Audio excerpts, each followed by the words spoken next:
अकोल्यातून जालना येथे रेल्वे पटरींचे भंगार विक्रीसाठी एमआयडीसी परिसरात आले असताना आरपीएफ व एलसीबी रेल्वेने पकडून माल जप्त करण्यात आला आहे.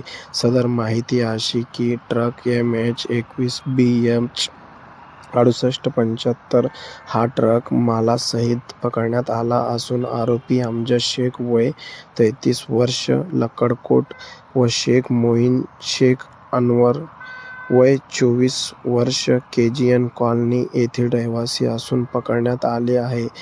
यात रेल्वे भंगार अंदाजे 12 टन असू शकते अशी प्राथमिक माहिती पवन इंगळे यांनी दिली आहे. या कारवाईमध्ये पोलीस निरीक्षक आरपीएफ पवन इंगळे, उपनिरीक्षक RPF Vijay Wahak, ASI Tejrao Wankhede, head constable Sunil Nalawade, head constable Sandeep Jadhav, constable Ganesh Kale, LCB Amol Wavale. माहिती काय सांगते?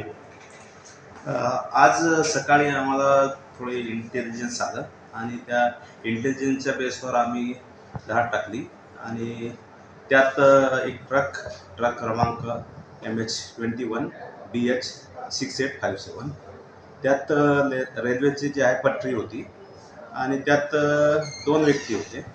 त्या 2 व्यक्तींना पकडलेलं आहे आणि पकडून केस रजिस्टरची प्रोसेस चालू आहे.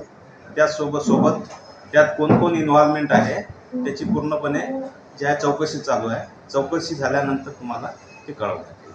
सर, हा माल कुठून येत होता आणि कुठं जाणार होता?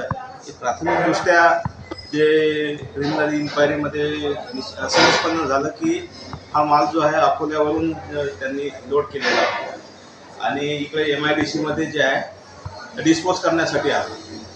परंतु त्याआधीच आम्ही जे आहे सापळा रचून त्यांना जे आहे अरेस्ट केलं. किती वजन असेल? याचं जवळपास 12 टनचं जवळपास वेट असं आलेलं. म्हणजे रेल्वे पटरी आणि ट्रक हे सध्या या मालात जप्त केले.